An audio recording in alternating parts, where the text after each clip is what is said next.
Bienvenidos a bordo. Y antes les digo que no acepto las disculpas de Maxi Montenegro. Pero bueno, es una anécdota.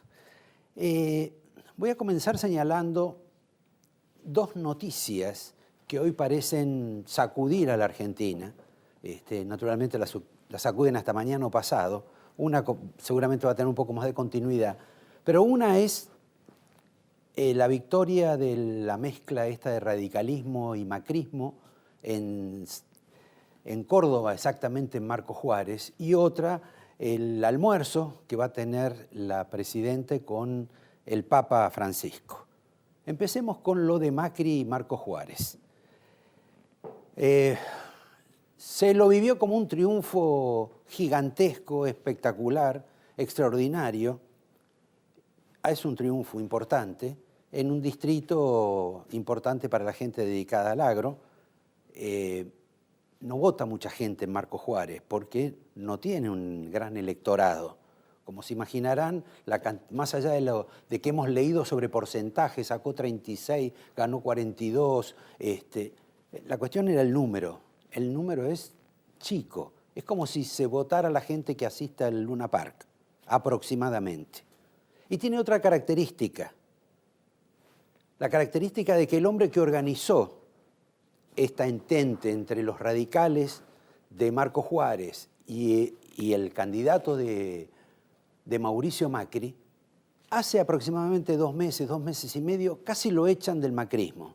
Estaba medianamente cerca de Macri, pero bueno, por esas internas que había, no les gustaba la forma en que estaba actuando, enlazando gente del interior, y casi lo echan. Se llama Emilio Monzó. Consiguió quedarse y consiguió que Macri ganara, acompañado de los radicales, o viceversa, como ustedes quieran.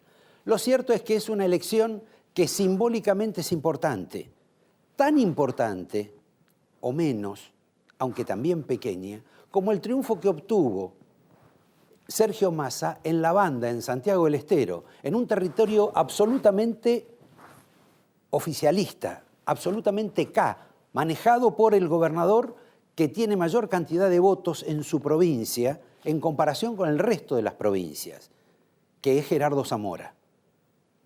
Ahí Massa ganó en La Banda y ganó con un candidato que curiosamente fue el primer dirigente que se había pasado con Néstor Kirchner cuando Néstor Kirchner emprende su carrera presidencial, que se llama Héctor Chavay.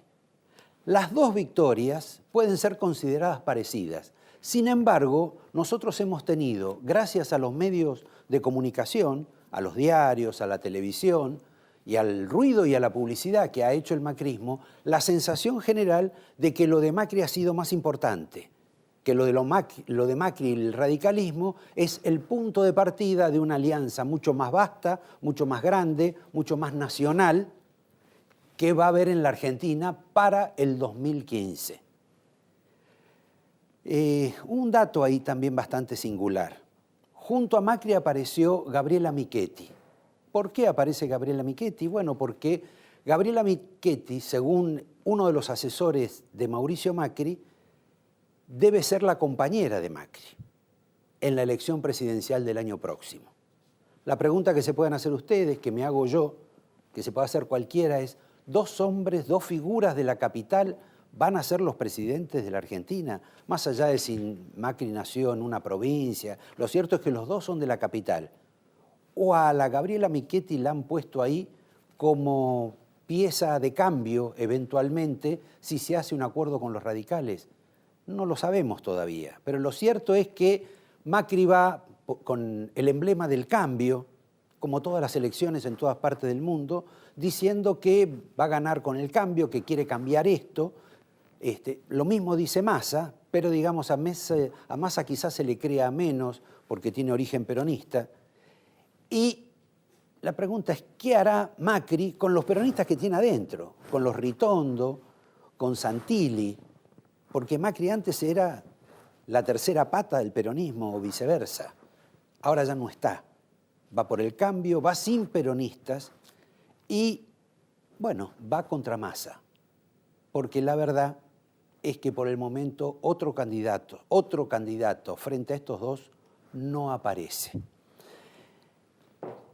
Cierro parcialmente el capítulo de Macri y Massa sin olvidarme, y les recuerdo que, como diría el gobierno, es muy importante el tema de la campaña publicitaria y mediática, porque Massa hizo el mismo recorrido que ha hecho Macri en Córdoba, en distritos medianamente semejantes, y sin embargo el triunfo de Macri fue mucho más expuesto, mucho más difundido y ampliado en el país y sobre todo acá en la capital.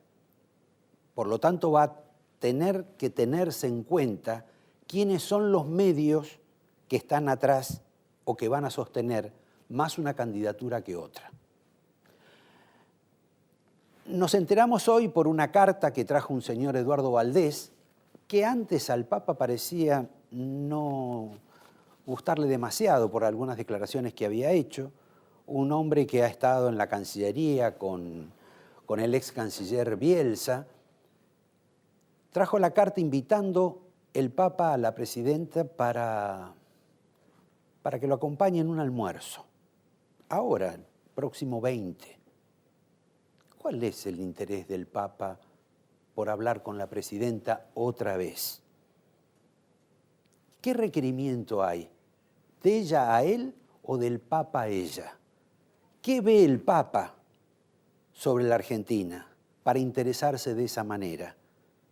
Si no fuera el Papa, seguramente Cristina no sé si asistiría, por una sencilla razón.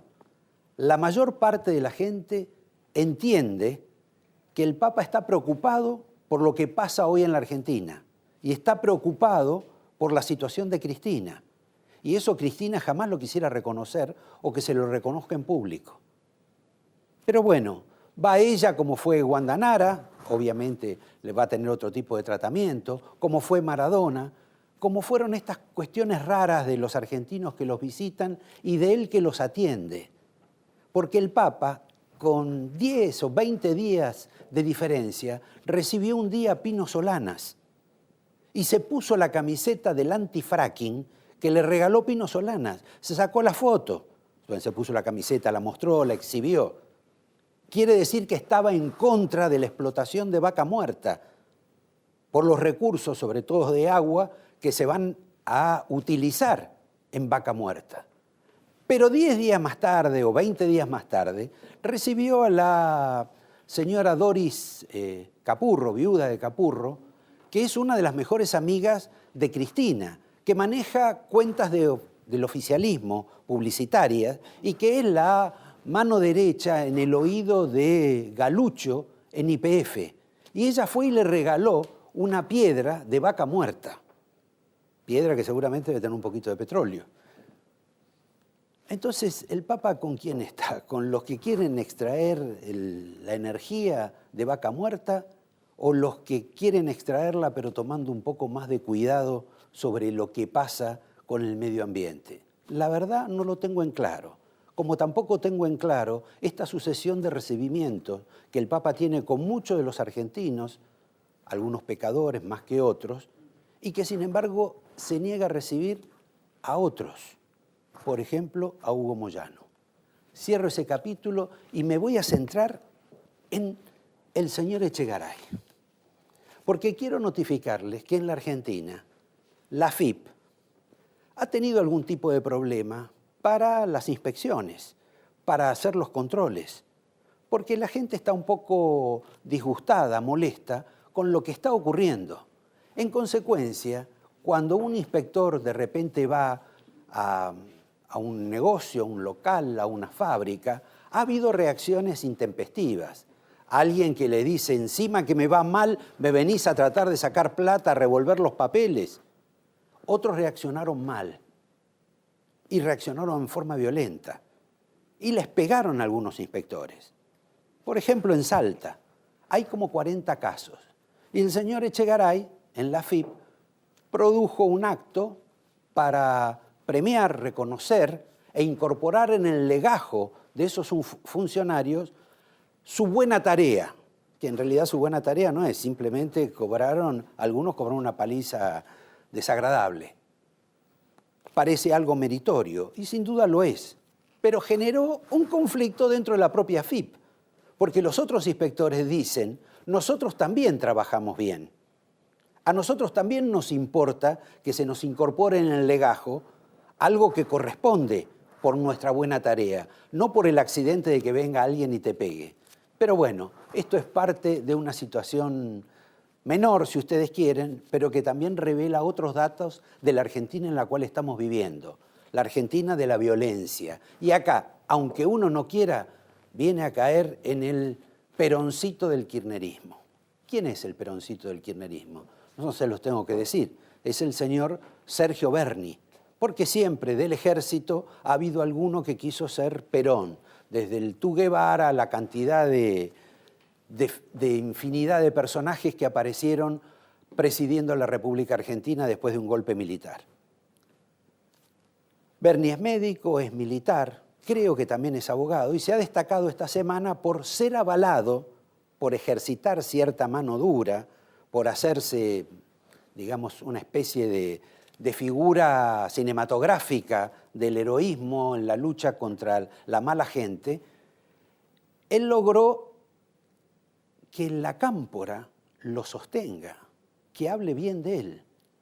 Todos esos jóvenes, algunos preocupados, formados en las teorías de Firmenich, inclusive por el trato con Firmenich, con las formaciones especiales, soñando con esa revolución especial que estaba de pronto en las calles, a las cuales en alguna medida Berni salió a combatir. Por ahora, cuando digo combatir, lo digo entre comillas. También salió a cuestionar a los extranjeros delincuenciales, no al resto de los extranjeros. Pero esta es una aclaración que él necesitó hacer porque la gente no lo entiende del todo. La presidenta ordenó que hay que apoyarlo a Berni. Entonces, hasta los organismos de derechos humanos que estaban en contra se pusieron a favor. Aún así, Berni decidió que le iba a sacar la policía a Macri y Cristina dijo, no, por el momento no se la saques. Y además Berni tenía como asesor a un ex militar, Galeano, ¿y qué hizo el gobierno? Lo hizo echar a Galeano. Por lo tanto, la situación de Berni no es tan feliz. ¿Y por qué no es tan feliz? Más allá de que interprete a mucha gente que está harta del tema de la inseguridad y que sabe con que echando a 4 senegaleses o a 2 colombianos, el problema de la droga va a seguir en la Argentina. El tema es que protagonizó, amparó un operativo, un simulacro. Un hombre de él se tiró arriba del capó de un auto y además a esa persona del auto, que no estaba haciendo nada, la intentaron procesar o la procesaron y le van a armar una causa. Y ese simulacro que fue observado por todo el mundo porque fue filmado, parece que no afectarlo a Berni. Y la verdad que es una diferencia fundamental en la cual él debería por lo menos reflexionar. Porque quizá necesita enfrentar a estos imaginativos piquetes que cortan las rutas, que ocupan fábricas, que molestan a los vecinos, etc. Quizá tenga que tener la misma imaginación que ellos, pero el Estado argentino, no puede fraguar un acto de esas características, no puede simular un acto de esas características. Lo puede hacer una persona común, lo puede hacer alguien que no tenga demasiada responsabilidad, alguien que se ampare en una causa justa o no justa, pero el Estado argentino no puede hacer eso. Y eso lo hizo Berni. Del mismo modo que Berni y Macri se pelearon por si dejaban o no dejaban a la policía en la capital federal. Mientras tanto, uno lee los diarios todos los días y cada vez hay más muertos. Me detengo un segundo en esto para pasar a la historia, a la breve historia y a estas curiosidades que tiene la administración kirchnerista con la historia argentina. Dentro de unos meses, en octubre, se cumple el centenario de la muerte de Julio Argentino Roca, alguien que fue 2 veces presidente de la Argentina y a quien se le reconoce haber organizado el Estado de la Argentina, a quien las Fuerzas Armadas durante muchísimo tiempo lo reconocieron como el hombre que conquistó el desierto, la Patagonia, sacando a los indios e impidiendo que avanzaran los chilenos, y siempre fue como una suerte de discutido personaje, porque fue 2 veces presidente, pero digamos en cuestiones básicas, como la organización del Estado argentino y la cuestión de ocupar espacios que eran de la Argentina, se lo reconocía. Ahora va a haber un acto de homenaje por esos 100 años de la muerte de Roca. Hay una curiosidad. Las Fuerzas Armadas Argentinas tienen prohibido asistir a los actos de homenaje a Roca. ¿Se puede entender? Cuesta entender, y cuesta mucho más entender esa actitud con los firmantes de las convocatorias al homenaje a Roca. La mayoría dirigentes del justicialismo, muchísimos del justicialismo, no solo de los partidos liberales, conservadores, que cada vez hay menos en la Argentina, muchos peronistas, incluyendo algún expresidente de la Nación, que no es Carlos Menem. En consecuencia, tenemos un problema aquí un poco extraño, raro, en esta Argentina de hoy y en esta interpretación histórica que tiene el gobierno sobre los próceres. Porque sí, para el gobierno, Roca fue un genocida en su campaña al desierto. ¿Qué fue Juan Manuel de Rosas en su campaña al desierto? ¿No hizo lo mismo? Siguiendo con la historia, acabamos de pasar el Día del Inmigrante y ya sabemos que tenemos un desaparecido, una estatua desaparecida, la de Cristóbal Colón, que va a ser mudada y va a ser reemplazada por la de Juan Arzurduy por instancias de Cristina, deliberada instancia de Cristina Fernández de Kirchner, y que el próximo 12 de octubre, justamente lo que se celebraba antes como el Día de la Raza, por el descubrimiento de América, de Colón, ahora va a haber un acto absolutamente contrario. Es singular que todavía la estatua de Colón esté perdida. Es singular que sea poca la gente que reclame por ese recuerdo de Colón, ese hombre que ha sido verdaderamente una figura absolutamente extraordinaria, si uno recuerda, imagina lo que era 1492 para descubrir un nuevo mundo, y lo descubrió él. Es extraño que Cristina, siendo también hija de inmigrantes, como yo, como un montón de los pobladores de la Argentina, tenga una actitud de tanto desdén con Colón. Más, ella que es una cinéfila, ni siquiera parece haber visto la película de Scott Ridley sobre Colón, ni varias de las películas que hay sobre Colón. Y a propósito del tema de las películas, quería hacer una mención a que Cristina parece que es una devota del Netflix, tanto que se le quejó a Macri por un impuesto que Macri ponía, pero que Macri no sabía que estaba poniendo, por el uso del Netflix. En Netflix, Cristina no tiene la posibilidad de ver una serie, a ella que le gusta ver tanto cine y tantas series. No puede ver Borgen. Es una serie danesa que está en la 3ª temporada y que Borgen alude a lo que sería La Rosada. Imagínense ustedes una serie que se llama La Rosada, donde la protagonista principal es la primera ministro, o la que fue primera ministro, porque es la historia política de una mujer, la primera en Dinamarca, que llega de la oposición al poder y del poder sale.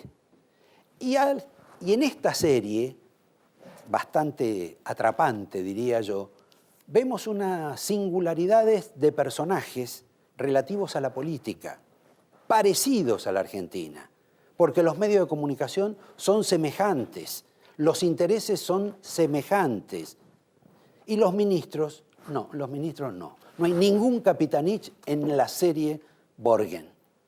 Pero tantos colaboradores y asesores que hay en la unidad presidencial, tanta gente que la acompaña a Cristina, que sabe de sus gustos, ¿nadie le recomendó Borgen? Extraño. Bueno, Vieron que Ricardo Alfonsín ha sido elegido nuevo titular de la Unión Cívica Radical en la provincia de Buenos Aires. Un hecho clave, porque Ricardo Alfonsín quería ese cargo para impedir que se haga el pacto entre el radicalismo y Mauricio Macri el año que viene. ¿Por qué? Y porque no lo digiere a Macri Alfonsín. Cree que va en contra de los postulados del radicalismo. Un radicalismo que se ha desmembrado en 7.000 pedazos. Pero lo más curioso de todo esto es que Alfonsín fue con Francisco de Narváez. Y la verdad, lo estoy por invitar un día a este programa, Alfonsín, para que me explique él cuál es la diferencia política e ideológica, si es que la hay, entre de Narváez y Macri, en su intencionalidad por impedir que el Partido Radical se junte con Macri.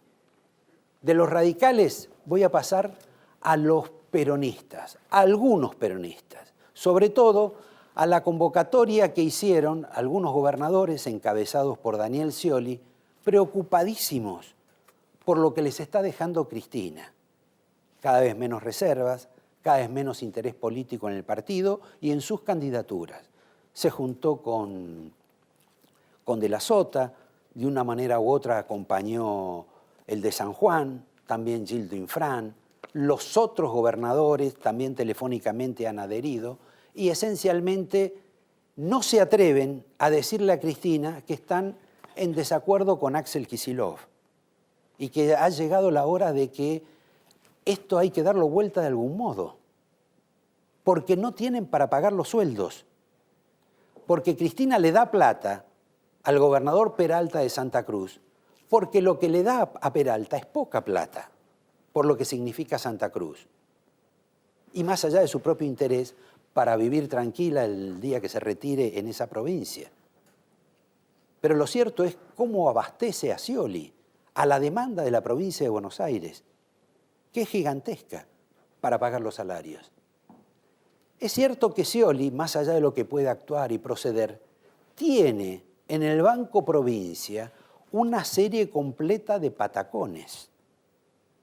Y les recuerdo que los patacones, que fueron en la época de la gran crisis, no fueron tan malos económicamente en la Argentina. Más allá de los negocios que se hicieron, terminaron 1-1. Aquellos que tuvieron patacones les fue bien. Gracias, si bien los puso el peronismo, los puso Rucauf, gracias a De la Rúa, porque De la Rúa habilitó para que los patacones sirvieran para pagar impuestos provinciales y nacionales. A otras provincias que no le dieron esa habilitación, la gente que se quedó con esos títulos, con otros patacones particulares de la provincia, perdieron por lo menos el 40%. Ahora yo me pregunto, ¿Cristina va a hacer lo mismo que De la Rúa si Scioli saca patacones a la calle? Me parece que no. Me parece que no. Como me parece que no, que tampoco lo va a cuidar a Scioli, ni va a cambiarlo a Kicillof porque se lo pidan los gobernadores. Pero alguna respuesta va a tener que dar. Dos cuestiones más antes de anunciarles a los invitados, que son hoy lo más importante del programa. Uno, todo el mundo sabe que murió Gustavo Cerati y que a Cerati se le ha dado un homenaje y se declaró al país 2 días de duelo. Ser un artista reconocido, importante en lo que se llama el rock popular de la Argentina. Ahora, nunca se decretó duelo nacional ni por una hora por los 100 muertos de La Plata, por los 100 muertos que produjo la inundación. La verdad, también me cuesta en este momento entender cuál es el criterio que se utiliza para hacer ese tipo de recuerdos. Por último, ustedes saben que estamos en amores con los chinos. Yo no precisamente, pero si me dan la oportunidad seguramente también. Y al margen de lo que haga el presidente del Banco Central con su colega de China en Basilea, tema que vamos a tratar acá, aunque parezca extraño y demasiado árido, pero no es tan árido ni tan complejo. Y la verdad es que nadie sabe para qué fue Fábregas para esa reunión, pero olvidémonos de eso. Lo cierto es que los chinos han conseguido del gobierno argentino la instalación de una base en Neuquén, en un lugar que para ustedes les va a ser común, sobre todo para los mayores, debido a que era uno de los peores lugares con el destino para la gente que hacía la conscripción, en la zona de Cobunco. Un lugar hostil climáticamente y que van a ser aproximadamente unas 200 hectáreas, solo para chinos, que serviría para monitorear satélites y eventualmente algún tipo de cohete, naturalmente todos vinculados, se supone, a cuestiones absolutamente pacíficas. Pero fíjense, la Argentina todavía no aprobó la concesión de esa base, de esos 200 kilómetros exclusivos para chino, con ley china, por 50 años. Y la base ya está hormigonada. Ya hace tiempo que están trabajando en esa base. Y todavía el Congreso no ha tratado esto. O sea que el día que lo tenga que tratar, va a tener directamente casi que aceptarlo. Y este tema merece muchas reflexiones. ¿Por qué esa zona es de la provincia o del Estado Nacional? ¿Quién es el que tiene que autorizarlo? En ese lugar, que es una zona que se incluye en lo que se llama vaca muerta, ¿van a sacar petróleo? ¿Van a dejar de sacar petróleo ahí por 50 años? Obviamente no es demasiado, pero es un tema. Es una zona inundable, porque se va a inundar mucho toda esa zona por vaca muerta, o no es inundable, o le han dado unas tierras especiales. La verdad, no sabemos casi nada. Lo único que tenemos es la constancia fotográfica de que ahí los chinos están trabajando como si fuera en China y progresan como progresa China, al 8% anual, como decíamos que progresaba la Argentina y después nos dimos cuenta que nos mentían. Les comento que esta noche el primer invitado es un periodista. Periodista que hoy justamente decidió pelearse con la señora Elisa Carrió. Se llama Majul, Luis Majul, exitoso en materia de libros y exitoso en materia periodística. A él, ¿qué le vamos a pedir? Aparte de que nos narre su pelea con Carrió. Que nos, de un modo u otro, nos cuente su opinión, sus impresiones sobre algunos de los ministros de la Argentina. Y por qué él, que lo tiene a veces en su programa, se está dando un fenómeno tan particular, tan de derecha en la Argentina como el de Sergio Berni, el peroncito de Cristina.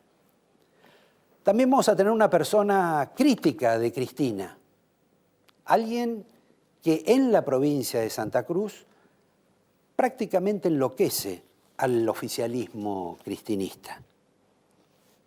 Es la señora Mariana Zubik, esposa de un candidato a gobernador, de Eduardo Costa. Él radical, ella una de las mejores y quizá más conspicuas amigas de Elisa Carrió. Ha sido denunciante en el caso de Lázaro Báez, en el caso ahora de los Zacarías, en el tema de la obra pública que los Kirchner han manejado a voluntad de diestra y siniestra en la provincia. Hoy nos vamos a hacer un particular disfrute sobre todo lo que ella dice y seguramente va a seguir diciendo. Y por último, para que esto tenga características vinculadas al milagro que el Papa quiere encontrar en materia económica para resolverle los problemas a Cristina, para que llegue con alguna tranquilidad al final de 2015, un economista que habitualmente ustedes no ven en televisión, un hombre relativamente joven, alguien de culto en el tema económico y además un amigo y ex compañero de trabajo, José Seaba Serrate. Vale la pena esperar para escucharlo. Bueno, Majul. ¿Qué vamos a hacer con Majul? Y se peleó con Carrió. No me peleé, ¿eh? ¿No todavía? No, claro. Bueno, Eso es una deformación que todos tenemos, ¿no? Uno dice, bueno, se peleó. No, yo la Le dedicaste critiqué. 45 líneas y Sí. no Bueno, te peleaste. primero en La Nación y después en El Cronista. Sí, ¿por qué? Te desarrollo la idea. Mira, yo creo que Elisa Carrió tiene cosas muy buenas. Muchas de las cosas que denunció fueron ciertas, otras no tantas. Creo que Estás tiene... hablando como si hablaras de Cristina. Sí, claro. Tiene cosas muy buenas y cosas muy malas. No, pero la comparé con Cristina en este sentido. Primero, hay un lugar donde son incomparables. Es decir, Cristina tiene un bolsillo enorme y un poder económico y político enorme. 1000 veces mayor que el de Elisa Carrió. Desde el punto de vista de la ética, yo creo que Cristina debe probar con este gobierno lleno de corruptos que es ética y supongo que en algún momento en tribunales lo probará. La causa por enriquecimiento ilícito que cerró en tiempo récord Ollarvide no vale, es joda, es una joda. Bueno, sí que apartemos eso. Ahora, Elisa Carrió, no teniendo esos graves problemas, ¿se parece a Cristina en qué?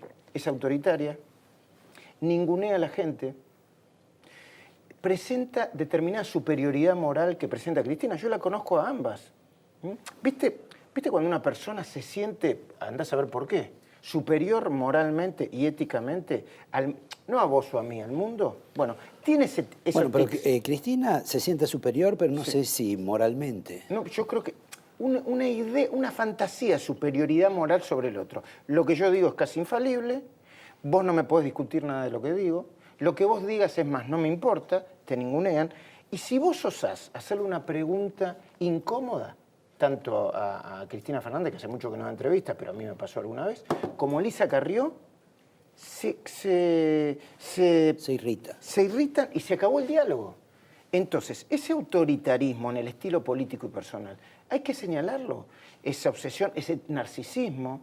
Elisa Carrió, yo la invité mucho y la voy a seguir invitando cuando ella quiera venir, y yo la quiero invitar. Digo, sí, cuando ella quiera venir... Está abonada a tus programas. No, no es cierto eso. Eso es una falsa idea también. Como mis programas miden mucho.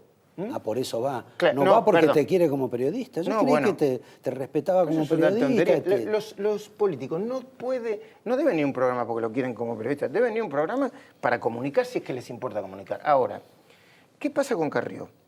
Carrió es narcisista, autoritaria, desde el punto de vista personal y político. Tiene un estilo político que no es de contención, que expulsa a muchísima gente, a Adrián Pérez, a Graciela Ocaña, a Walter Martelo.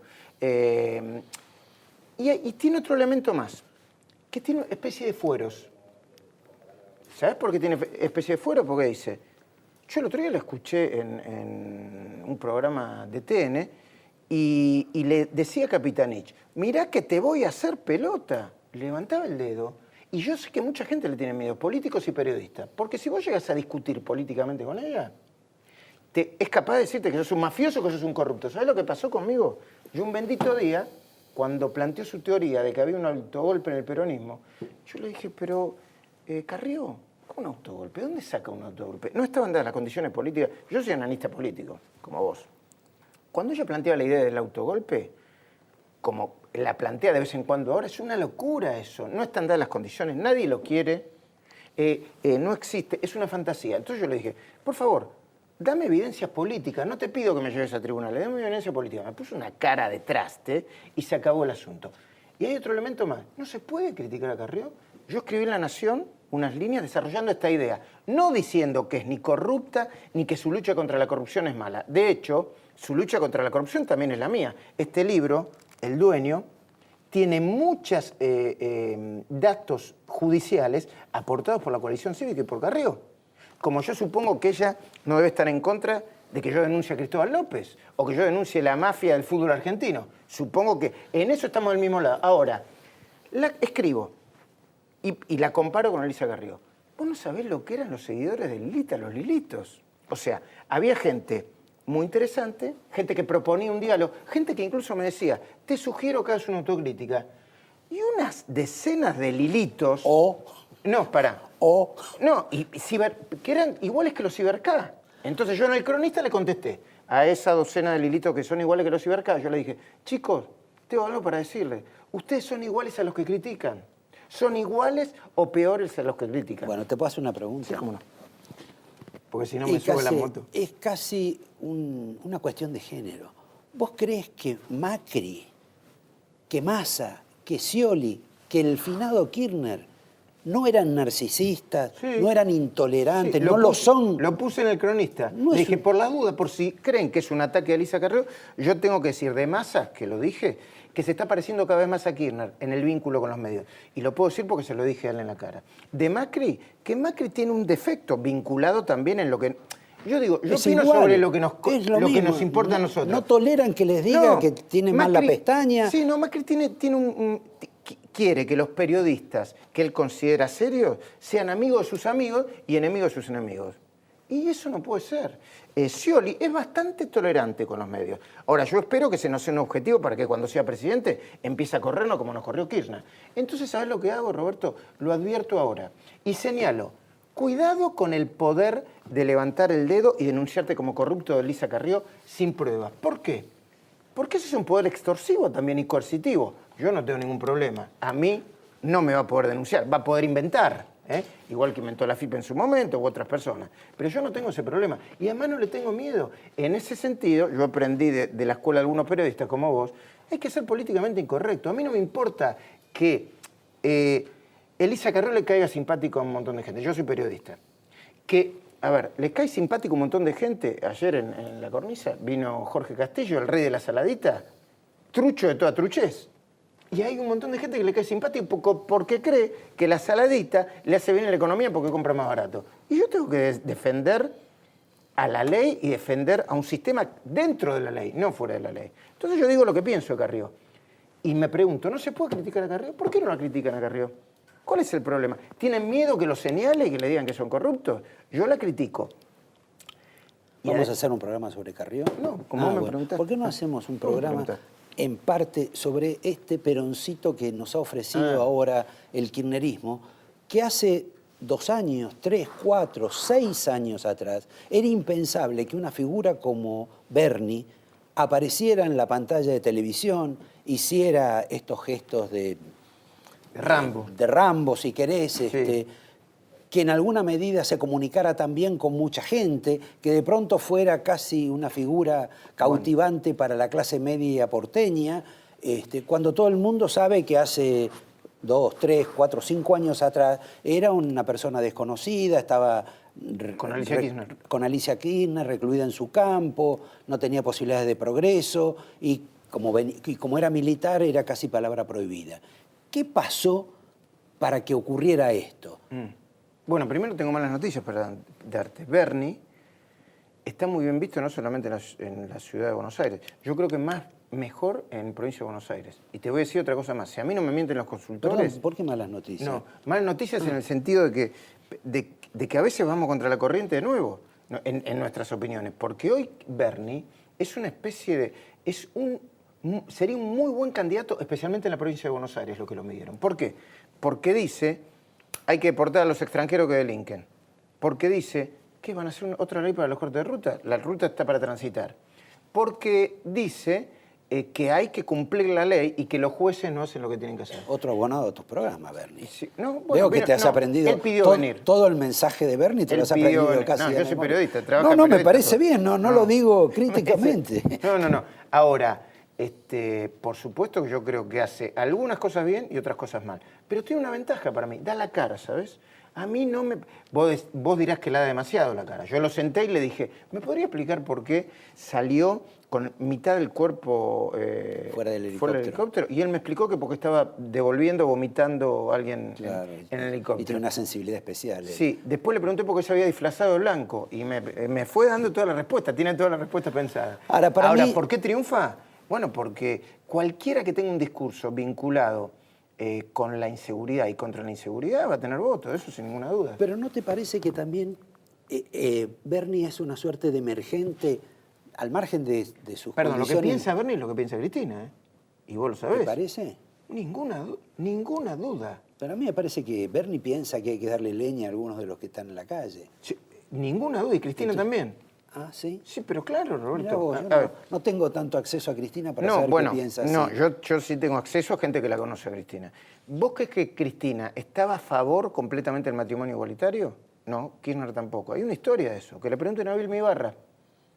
La promotora del matrimonio igualitario, que ciertamente yo apoyo abiertamente y de manera contundente, fue Vilma Ibarra. Cuando empezaron el que firmó fue Néstor Kirchner. Exactamente. Perdón, cuando es el tema de la asignación universal, tampoco, no es que no estuviera de acuerdo, no le daba el presupuesto, pero finalmente ante las circunstancias tuvo que poner la firma y lo terminó haciendo él. Y sí. ¿Por qué? Porque siguen haciendo política con el diario del día de mañana. Y no es universal la asignación, es asignación por hijo. Bueno, pero no digamos es universal. que se llama así, es un título. La denominan. Pero lo que yo quería reflexionar con vos, o por lo menos escuchar tu opinión, es, Bernie es emergente de la inseguridad, de la inflación, del desempleo, y de un cambio también en la propia Cristina. Porque Cristina era la foto con todos los derechos humanos, y los derechos humanos hablando de en contra de todos los militares, etcétera, la historia que uno ya conoce. Y sin embargo ahora uno ve que hay un cambio, y hay un cambio también en ella, en ese plano. ¿En la economía decís o en el tema de derechos humanos? No, es justamente por las consecuencias económicas que de pronto hay un cambio en las personalidades. Sí, yo creo que sí. Bueno, a ver, tiene a Milani. Milani, vos hablás con cualquier organización de derechos humanos, no lo soportan. No lo soportan. Bueno, hablás con Berbisky, que es el presidente del CELS, y es uno de los que más defiende las políticas de derechos humanos clásicas en la Argentina, no lo tolera y dice que está involucrado en un caso de secuestro y desaparición. De secuestro y desaparición. Ahora, ¿es funcional a Cristina? Entonces lo toleran. Pero esto, bueno, siempre fue un gobierno por conveniencia y mirando encuestas. En Río Gallegos no estaban a favor de los derechos humanos. Se pusieron en onda cuando la historia los pasó por encima, igual que el matrimonio igualitario, igual que muchas de las políticas que sustenta. Ahora, Cristina ella, yo creo que está más cerca del Bernie que no quiere que se corten las rutas y de el Bernie que le dice a los jueces que se tienen que levantar más temprano. Pero perdón, y también la Cámpora ahora está cerca de eso, porque antes la Cámpora no estaba en eso. Bueno. El relato que uno escuchó era otro. Mira, ayer pasó algo en mi programa que es digno de mencionar, no porque haya pasado en mi programa, sino porque habla... Pero mejor, si pero sino porque habla de la ideología. Mirá, te lo voy a contar brevemente porque fue... Y además se dio así. Yo hago un gran esfuerzo, Roberto, para invitar a personas que defiendan al gobierno, sobre todo en las mesas donde discutimos temas económicos y políticos. Ayer yo a un economista que adhiere a este gobierno que se llama Mariano Clestenboy. Kestelboim, perdón. Pariente del interventor en la Facultad de Derecho, en la época de los 70. No sabía eso. Bueno, supongo, ¿no? No creo que haya muchos Kestelboim. No lo sé. Bueno, y además vinculados al peronismo. Bueno, le pregunté a mi producción, por favor, ¿me traen a alguien que defienda, pero con argumentos, el modelo económico? Que sea interesante su argumentación, más allá de los gritos. Bueno, me lo traen. Elíjanlo ustedes, ¿eh? ¿Yo qué hago? Lo googleo para saber quién es, qué sé yo. Veo en internet que retuiteó un tuit en donde aparecíamos un montón de personas en un equipo de buitres, un equipo de básquet. Entonces, ¿yo qué hice? Empezó el programa, estaba de Narváez, le dije, empecé el programa mal, porque le dijo, tengo ganas de decirle en la cara a todos los invitados qué es lo que pienso. Entonces le dije de Narváez dónde estaba, si estaba con uno, si estaba con otro. A Castillo le dije lo que pensaba. Y le dije, está acá Mariano Kestelboim. Y miren lo que hizo. Retuiteó. Hizo un tuit que retuitear significa avalar una cosa como esta. Un equipo de básquet, yo lo agradecí porque soy bajito, me puso como un jugador de básquet, en donde era un miembro de los fondos buitres. Entonces se puso blanco. Y yo le dije, ¿sabes por qué hago esto? ¿Sabes por qué? El tipo estaba pasando un mal momento. Para demostrarte que ¿por qué? ¿Vos no pasaste un mal momento? No, que una persona tenga la indecencia de hacer una acusación de esas características. Bueno, no, pero ¿sabés qué? Era sin chicana, con chicana, sin argumentación. ¿Y sabés lo que le dije entonces? ¿Sabés para qué lo hago, Mariano? Por supuesto que yo te sigo escuchando, fue en el primer bloque. para demostrarte que yo no soy como ustedes. Y cuando digo ustedes, y en esto incluyo no a todos los de la Cámpora, pero a algunos, que algunos de la Cámpora hacen saludo uno, saludo dos. Si vamos para la derecha, vamos para la derecha. Si vamos para la izquierda, vamos para la izquierda. Yo conozco a algunos que tienen un sostén ideológico mucho más fuerte, por más que yo no lo comparta. Yo creo de verdad que atrasan 50 años o más. Pero son coherentes, hay más coherentes. Ahora, ante lo que decía Cristina, van a cualquier lado. Si Cristina dice, vamos como candidato a presidente con Roberto García, van detrás tuyo. Bueno, te agradezco la posibilidad, pero pregunta final. Hubo una reunión de gobernadores. Estuvo Scioli, estuvo De la Sota y algunos más. Me parece que ellos no están actuando como actúa la Cámpora. Me parece que hay, digamos... Un plan de contingencia. Una efervescencia Sí. porque les va la vida, porque no pueden pagar los sueldos, porque van a perder, porque les van a sacar el territorio y todo se lo deben agradecer a Cristina. Por ahora dicen que es culpa de Kicillof. ¿Vos cómo ves ese proceso y cómo termina? Bueno, a ver, primero es fundamental Scioli ahí, ¿no? Y yo no lo veo a Scioli rompiendo. Yo veo que Scioli va a aguantar hasta donde pueda. Y además, ¿a dónde iría? La ñata. Bueno, claro, o sea, tiene muchos problemas para irse en este momento. Lo veo De la Sota jugando un papel muy, muy importante, Roberto, pero muy importante, de contenedor, de mediar, de tratar de juntar a los gobernadores, de hablar con Scioli, de hablar con Massa. ¿Con Massa arregló? Bueno, sí, es todo muy volátil en el peronismo. Roberto, la preocupación... Después, a la hora de la boletería pasan siempre en el mismo lugar. Sí, Ahí bueno. no hay volatilidad, ¿eh? No, bueno, hay un proceso que hay que ver dónde termina. Mauricio Macri está creciendo mucho en las encuestas. Yo, al principio, cuando hablé un día con él, y me dijo que le habían dado una noticia que todo político quiere escuchar, y él había mandado a hacer una encuesta para corregir a la que le dieran porque le parecía demasiada, yo dije, está exagerando. Pero todo el mundo está sosteniendo que está creciendo y mucho. Yo no sé si ya está empatando con Scioli y con Massa. Algunos dicen que sí, otros dicen que no. Pero está ganando en Córdoba, como candidato a presidente, está ganando en Ciudad de Buenos Aires, obviamente, en Mendoza, en Santa Fe está pegadito ya a Wiener, y hay un proceso de crecimiento bastante sostenido. Yo creo que el peronismo, en todas sus versiones, Scioli por un lado, yo no sé Cristina, en una de esas lo está ayudando, pero Massa por el otro están preocupados. Ahora, si esto va a terminar en una confluencia entre Massa y Scioli, no lo sé. Pero que están muy preocupados, están muy preocupados. Y De la Sota está haciendo un papel de contenedor ahí, para que no se vaya al rebaño, todo junto. ¿Dónde va a terminar? No lo sé. Me parece que es un proceso apasionante para analizarlo. Yo te voy a invitar para otro día para ver cuándo lo sabés, Sí. confiando a la audiencia que la verdad habla más que los invitados. Sí. No sabía que eso iba a ocurrir tanto. Te agradezco muchísimo, Luis. Acá hay 4 libros Claro, sí, son 4. de Luis Majul para ustedes. El dueño, la dueña, el otro es el de la nata. Sí. Bueno, La biografía de Nautilus de la Nata, la dueña que es de los Guñasqui, pero es de la editorial mía, Margen Izquierdo, y el dueño y él y ella que están juntos. Bueno, y otro día nos vas a contar sobre tus proyectos ajenos casi al periodismo. Una mujer, queremos cumplir con la obligación, con el reglamento de tener siempre una mujer, porque si no dicen que uno es misógino, pero vieron que Majul es mucho más misógino que yo, lo cual me parece una especie de récord. La señora Zubik es la Carrió de Santa Cruz, pero por varias razones. Primero porque hablás, denunciás como la Carrió y simultáneamente porque estás con la Carrió. Sí, bueno, tenemos una amistad, somos muy amigas, nos queremos mucho. Y participan del mismo movimiento político. Exacto, yo presido la coalición cívica en Santa Cruz desde el año 2007, que se fundó ese espacio junto a un grupo diverso de personas de diferentes extracciones políticas. Fundamos la coalición cívica en Santa Cruz y presido, tengo el honor de presidirla. Ahora, uno que de acá conoce algo de lo que vos has dicho, de las apariciones en televisión o lee algo de las denuncias, es también como la Carrió, es como si tuvieran algo personal con los Kirchner. ¿Esto No. es así o es simplemente producto de la acción política de ellos?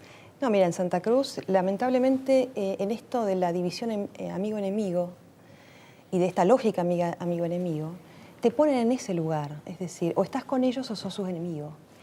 Y el silencio te termina siendo cómplice. ¿Eso también entre vecinos? Sí, pasa mucho, porque es un lugar muy chico. Ahora ya no tanto. Hace ya un par de años que pudimos romper con esa lógica y poder encontrarnos los diferentes. Y por eso te decía, fue realmente un desafío enorme haber construido este espacio político, porque desde esa lógica amigo-enemigo era muy difícil que yo me siente con un peronista. De hecho, yo vengo del peronismo, ¿no? Ajá. Pero... Venís del peronismo, pero estás casada con un radical. Sí, somos muy amplios. ¿Cómo? No, no es un tema de amplitud, es un tema de cómo se vive con un radical. Bueno, mira, no solo que vengo del peronismo, sino que soy de Boca, él es radical y de River, así que imagínate que hemos cultivado la tolerancia y el respeto por la diferencia y lo hacemos, en realidad es una acción dentro de nuestra vida cotidiana, dentro de nuestra vida matrimonial y familiar y también dentro de la vida política. De hecho, yo no estoy dentro del radicalismo, él es autoridad del radicalismo y candidato del radicalismo. Yo estoy dentro de la coalición cívica, pues, por esto mismo, por mi pertenencia o desde donde yo vengo, que es el peronismo. Nunca había militado en el peronismo, pero sí me sentía identificada con el peronismo. Y empecé a militar directamente en la coalición cívica en el año 2007, en pleno conflicto social en Santa Cruz, ¿recordás, no? Sí, claro. Todo lo que sucedió con los docentes, lo que sucedió con Barizata atropellando a los docentes, esa situación de convulsión social tan grande y de violencia. Que nunca se resolvió nada ahí. Que nunca se resolvió. No solo no se resolvió, sino que Barizata está suelto y mantiene su carnet de conducir. Y además nos citaron a los testigos. Es una locura lo que sucedió con ese caso, como tantos otros, ¿no? La impunidad en Santa Cruz es una característica. Pero volviendo a tu pregunta, sí, me parece muy interesante lo que me acabas de preguntar. Eso al periodista lo pone muy contento. No, la verdad no me la habían hecho. Y me parece muy interesante porque esto es justamente algo que nosotros charlamos mucho en el partido y con las personas con las que trabajamos. Yo entiendo, como en cualquier otra situación en la vida, pero más allá en la política me parece fundamental, que el amor por las cosas que vos haces es importante. Es decir, ser oposición en Santa Cruz es algo bastante complejo. Vos tenés situaciones de que decían problemas que para mí en realidad son desafíos. Ser oficialista también. No, ser oficialista ha sido una ventaja enorme. Uno ha visto la cantidad de gobernadores que hubo, todos oficialistas, sí, la mayoría están en su casa, han tenido problemas, algunos son perseguidos. O sea que me parece que ser oficialista también es un problema. En Santa Cruz no. En Santa Cruz no ha sido ningún problema. Se han beneficiado económicamente. ¿Acevedo se benefició económicamente? No, el único que no. Sergio Acevedo, la verdad que... ¿Chiquito Arnold se benefició económicamente? No, sí, Chiquito Arnold llamamos no. dos. Ya vamos dos. Vos podés agregar mucho más porque sos de ahí. Exacto. Yo tengo la Sancho seguramente sí se benefició. Sí, Sancho sí, bueno, es socio de Máximo Kirchner en la inmobiliaria, ¿no? Pero bueno, lo que pasa es que sucede, el kirchnerismo, 22 años de gobierno, gran parte de esos años gobernó Néstor Carlos Kirchner. Perdón, antes de seguir con eso, que la parte, digamos, más sabrosa tuya, hay 2 o 3 inquietudes que quiero resolver antes.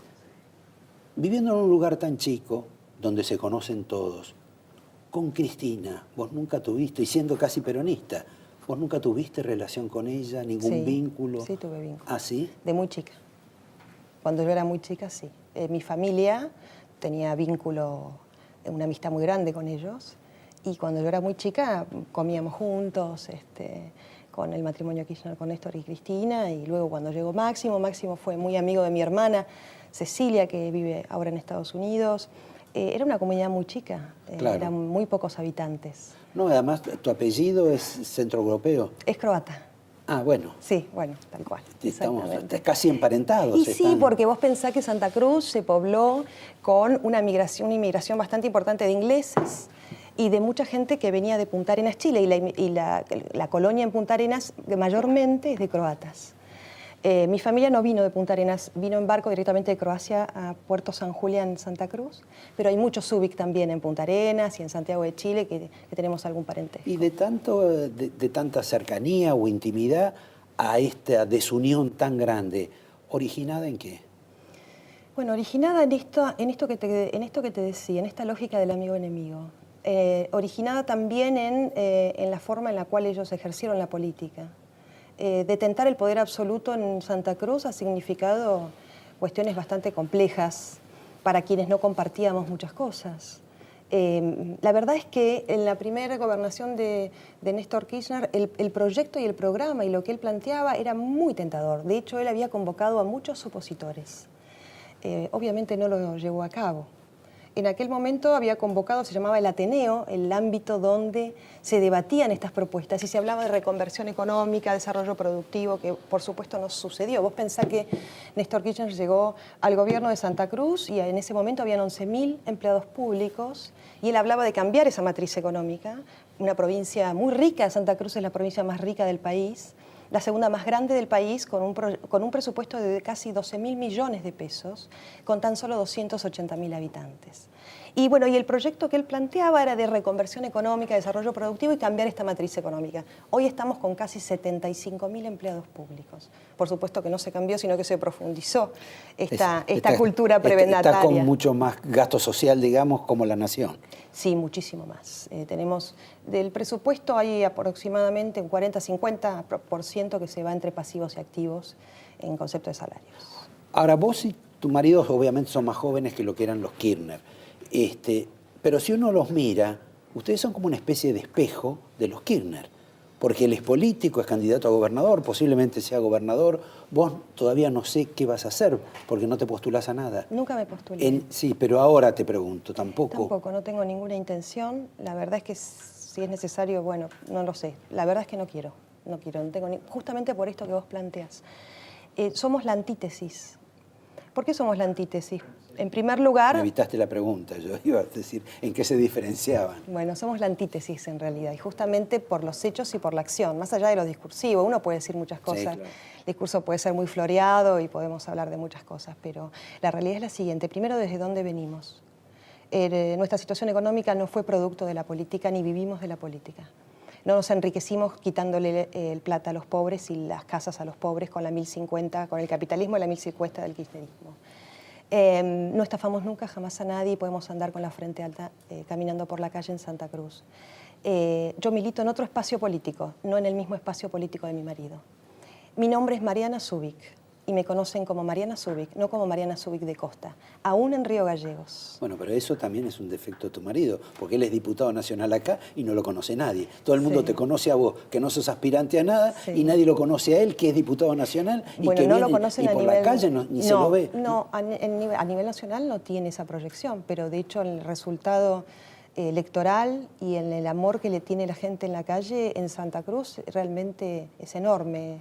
Eduardo es una persona que trabaja muchísimo, tiene una capacidad de trabajo enorme y su trabajo y su forma de hacer política es en el puerta a puerta, en la tierra, estar ahí en el campo en Santa Cruz, se recorre la provincia mucho más que cualquier político que ejerce mandato como en el Ejecutivo, ¿no? Y resuelve muchísimos problemas. De hecho, las últimas elecciones las ganó ampliamente y hoy encabeza las encuestas casi el doble de los candidatos del Frente para la Victoria, ¿no? En esa cuestión,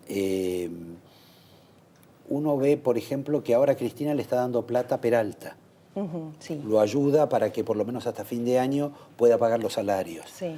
Y uno, viendo desde acá y conociendo quizá bastante poco, porque es no solo mal informado, sino bastante inculto sobre la provincia, se pregunta, hace poco tiempo uno veía que la Cámpora, el oficialismo, lo denunciaba por corrupción a Peralta y mostraban los casos. Y había periodistas que pasaban filmaciones sobre distintos entuertos, negocios, inversiones que tenía Peralta y lo calificaban del peor modo. Hoy, sin embargo, esa misma gente está con Peralta. Y curiosamente también, Peralta decía que esos eran unos sinvergüenzas, unos arribistas, que los Kirchner y Cristina eran de lo peor, tanto que decía que lo acusaban a él de espiarla a Cristina, de espiarle los calzones, me acuerdo de la palabra, porque yo dije, ¿en qué situación están allá? ¿Y ahora cómo es que están tan amigos? Bueno, la verdad es que esa pelea fue por intereses económicos. Daniel Peralta es socio de Daniel Muñoz, secretario de la presidenta, llamado valijero por Miriam Quiroga, secretaria de Néstor Kirchner, recuerdan, ¿no? Daniel Peralta fue denunciado por nosotros ante la Unidad de Información Financiera por lavado de dinero, por adquirir una cantidad de propiedades enormes en San Martín de los Andes, Villa Langostura, provincia de Buenos Aires, acá en Capital Federal también, en sociedad con la mujer de Daniel Muñoz, que es su sobrina, Carolina Pochetti. Justamente Daniel Muñoz hoy está siendo investigado por contrabando de autos desde Paraguay, además. y es imputado, junto a Daniel Peralta, fueron imputados por lavado de dinero a partir de las declaraciones y confirmaciones de Miriam Quiroga, cuando ella dice haber visto a Daniel Muñoz salir de la Casa Rosada con bolsos con dinero. ¿Se acuerdan? Sí, sí, claro. Bueno, ¿cuál fue el tema? El tema fue que a partir de la muerte de Néstor Kirchner, Daniel Peralta dijo, bueno, ya no necesito rendirle cuentas a nadie más. Esa fue la situación. ¿Rendir cuentas es informar o es una alegoría sobre lo que uno está sospechando? No, es informar. Nada más. Es informar, y el tema era este, como compartía esta sociedad con Daniel Muñoz, cuando fallece Néstor Kirchner hay como una especie de relevamiento de bienes y de testaferros, y bueno, algunos no querían dar lo que les correspondía, ¿no? Entonces, a partir de ahí empieza este litigio. Pero no era más que eso, es decir, vos pensá lo siguiente, Lázaro Báez llega al kirchnerismo de la mano de Daniel Peralta, a partir del banco, en el banco... Sí. Del Banco Nación, luego al Banco Santa Cruz, pues estaban en la bancaria. Fueron candidatos ambos para disputar la bancaria como presidente y como vice. Daniel Peralta está desde la primera hora dentro del kirchnerismo, fue elegido gobernador por Néstor Kirchner, mantenían una amistad desde hacía mucho tiempo, luego hubieron algunas complicaciones y por ese motivo Daniel Peralta se va repatriado, expatriado, perdón, a Punta Arenas, Chile, en una sucursal del Banco Santa Cruz, luego vuelve. Vuelve de una forma bastante poco, digamos, democrática. Por la ventana, en un golpe al gobierno, ejerce el gobierno de forma interina y luego es elegido gobernador. Pero la realidad es que son socios. Por supuesto que esto no me sorprende lo más mínimo. Peralta hoy te dice una cosa y mañana te dice otra. Tiene una falta de escrúpulos enorme. ¿Peralta es quien gobierna? Porque cuando se da asistencia, como le están dando ahora a Peralta, debe haber alguna contraprestación. Bueno, hay varios ministerios que hoy están cooptados por otras áreas, ¿no? La Cámpora hoy está también tomando el Ministerio de Asuntos Sociales y el de Salud, han modificado, han cambiado. A ver, la renovación de ministros y sus secretarios es una cosa que no debe pasar en ningún otro lugar del país. Duran 2, 3 meses, 4 meses, hay carteras que están sin Hay mucha movilidad personas. social. Muchísimas, sí. Muchos conflictos y hay una falta de gestión gigantesca. Santa Cruz hoy está padeciendo una de las situaciones más complejas en todos los ámbitos. La verdad que es muy triste lo que está sucediendo. Con esto yo te decía, la provincia más rica del país, la falta de gestión es enorme. Peralta dice que no le alcanza el dinero para pagar los sueldos, que es una aberración y una barbaridad. Mira. Con una regla de 3 simple te das cuenta rápidamente que con el presupuesto que tenemos y la cantidad de habitantes y la cantidad de salarios te alcanza y te sobra. Pero bueno, jamás se presentó el ejecutado del presupuesto en 22 años, o sea, ¿esto qué significa? Nunca rindieron los gastos, motivo por el cual nunca va a haber dinero que... Sí, es de ello. Y claro, ese es el tema. Te agradezco la presencia, lamentablemente en los temas políticos más importantes por ahí no los pudimos tocar, pero creo que era una aproximación para conocerte, y para que la gente se informe de quién sos, quién es tu marido, aunque sabemos bastante poco todavía de él, pero quizás sea el próximo gobernador que competirá contra Máximo Kirchner. Máximo quiere ser candidato a intendente en Río Gallegos, sí. ¿Eso es más fácil que gobernador? Bueno, no llega ni a concejal, Máximo. Bueno, me parece que la otra dama, el otro costado, lo vamos a tener en otro programa, donde le voy a pedir que nos cuente de los Zacarías, que nos cuente de Lázaro Báez, de la pesca, y también de los contratos de petróleo, que son lo mismo que los de Chubut. Exacto. Pero los de Chubut son corruptos y los de Santa Cruz no. Maravilloso. Te agradezco, te doy el angelito. Muchísimas gracias. No trajo regalo como corresponde a una dama. Disculpe. No, por favor. Muchas gracias. Con la gente que hay que disculparse, y les propongo que en apenas un minuto lo voy a tener acá sentado a José Seaba Serrate. Van a conocer a un economista, alguien que los puede ayudar a que les abra la cabeza de la Argentina y del mundo. Pero yo sé que del mundo no les importa nada, ni siquiera aquellos lugares donde la gente se va a declarar independiente. Gracias a vos, Mariana, por invitarme. Muchas gracias. Bueno, me debes que vengas. Te debo el regalo, además. No, eso es lo de menos. No hablar sobre los otros temas principales. Cuando vos quieras. Muy gentil, Un gracias. placer. La ventaja de este programa y de este final con Seaba Serrate es que usted va a poder saber lo que tiene que hacer con el dólar, cuánto va a costar, con qué va a ganar plata, con qué quiere ganar plata y con qué no quiere ganar plata. Todo eso nos va a resolver él en el poco tiempo que le hemos dejado. No hace falta más. No hace falta más. En un gobierno donde todo esto fue planificado.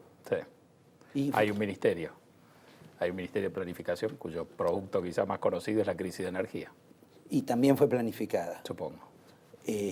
O sea que inflación planificada, pérdida de salario Todo real. estudiado en profundidad. Digamos. Y entonces, ¿cómo esto sigue? Porque el tema de el gasto de este mes, o no de este mes, pero de la última medición de hace un mes, es casi inaudito. Sí, sí, parece hecho a propósito.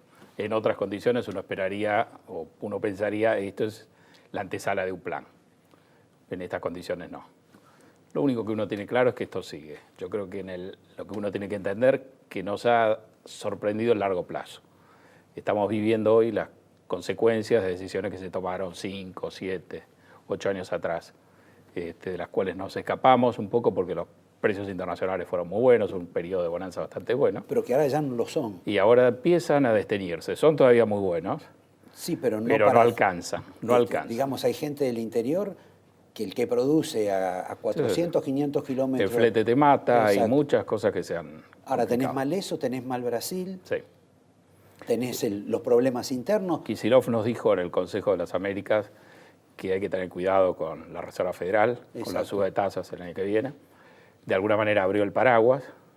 Pero la verdad que tasa- afuera todavía no llueve, No. pero acá es un diluvio hace bastante tiempo, así que hizo bien en abrirlo. Cuando entramos al default, la primera reflexión fue el mundo sigue andando. En el Consejo de las Américas yo escuché y entendí por primera vez creo un reconocimiento de que los tiempos por venir van a ser complicados. Ahora, uno imagina que vas a una situación difícil, Sí. no sé, a un precipicio. Sí, esta no es buena y se va a complicar. Estamos en una pendiente. Te diría que si uno mira con frialdad las principales variables, no estamos tan lejos de los máximos. Hemos decaído 3, 4%. La pendiente es lo que está pendiente todavía y puede ser complicado. Pero esto es como la velocidad del dinero. Lo que me preocupa es la aceleración. Sí, sí, en varios sentidos, inclusive en el tema del default también. Esto se puede acelerar, esto probablemente se profundice, requiere una cierta pericia manejar esto. Te diría que la situación quizás no es tan complicada, pero nos hemos metido en un camino que la complica mucho, que es el tema del default. No va a ser tan fácil salir. Y uno no ve o no entiende una buena planificación pensando en que el objetivo es llegar a diciembre del 2015. Falta mucho tiempo para meterse ya en un terreno tan ajetreado. Ahora, al margen de que esté todo meticulosamente planificado por Cristina, lo cierto es que parecen que se toman medidas como de rebote, agarramos lo que venga. Este episodio, por ejemplo, de los swaps de China, Sí. de los 11.000 millones no de dólares, pero de yuanes que les van a dar, ¿eso alivia o no alivia? Es el segundo swap. El primero lo concedió China, no se llegó a usar nunca. Este daría la impresión, por lo que se dice, que va a tener un principio de ejecución. Bien no se sabe qué alcance va a tener. La verdad que China, esto es un mutuo, una permuta de yuanes por pesos, con lo cual Esto nosotros entregamos pesos. Pero esto ellos te prestan para que les compres. En principio, esto está anunciado como un acuerdo financiero, o sea que en principio no estaría vinculado con una transacción comercial, según lo que se dice. La verdad que el contrato uno no lo ha visto como para analizarlo, y yo creo que hay algo que va más allá del contrato. En una operación de este tipo, si se ejecuta como se dice, China va a estar corriendo un riesgo de crédito importante con la Argentina. Y yo creo que eso es lo que define la naturaleza del acuerdo. Si China va a estar dispuesto o no a correr un riesgo de crédito con Argentina y en qué magnitud. Y esa es una pregunta que contestará China en el tiempo. Pero en el tiempo son o 1.000 millones o 11.000 millones. La diferencia, eso no cambia. La diferencia es grande. Sí, o cero, ¿no? Sí, como claro. el swap anterior. Sí, parece una pavada el cero ese, pero lo quisiera tener a mi favor. Exacto. Ahora, el gobierno avanza en medidas restrictivas. Sí. Digamos, Te diría que los problemas estaban claros y el gobierno lo sabía 5 días después de haber obtenido el 54% en las elecciones de octubre del 2011. ¿Lo sabía el gobierno? El gobierno lo reconoce cuando 5 días después aplica el cepo. Quizás no adopta después una política la más inteligente para su propio provecho. Digamos, acá hay un error estratégico. Si la idea era Cristina eterna, las políticas conspiraban claramente contra ese propósito. La crisis de energía Perdón, me es está el diciendo elemento. que no estaba tan rigurosamente planificado. Estaba entonces. planificado mal, con mucho rigor, pero mal. Ahora, la obsesión de ella ahora, me parece, es la disparada del dólar, del ilegal. El problema de balanza de pagos hace 4 años. La verdad que este gobierno, cuando uno lo examina, se ha dedicado en última instancia, aún teniendo el 54% al inicio, a administrar la caída de las reservas. Es como si el propósito del gobierno hubiera sido fijarse cómo podía enlentecer, hacer más duradera la posición de reservas, enlentecer la caída de reservas y llegar a diciembre con una posición de reservas chica. Y la verdad que como objetivo de gobierno es muy pobre y además en términos, me parece, políticos o electorales ya hemos visto que es una erosión, una corrosión del apoyo muy fuerte. Ahora, esa caída de reservas por ahí la deja en la partida Cristina, del mismo modo que tuvieron los Kirchner cuando llegaron. Sí. 11.000, 13.000 millones, por ahí ya no me acuerdo exactamente. Finalmente esta revolución está dando un giro de 360 grados, o apunta en esa dirección. Para volver al punto de partida. Da la impresión como que nos repetimos, después de tanto caminar, como que estamos volviendo al páramo inicial.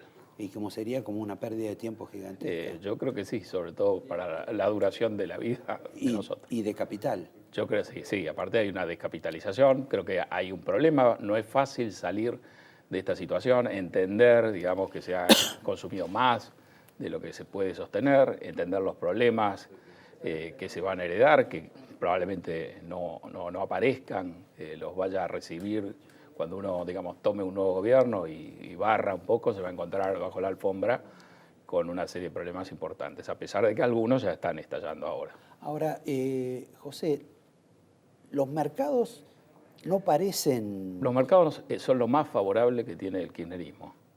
Paradójicamente, yo creo que es una contribución del gobierno que viene. Los mercados no saben quién va a gobernar, pero le han dado crédito a cualquiera que triunfe en la próxima elección.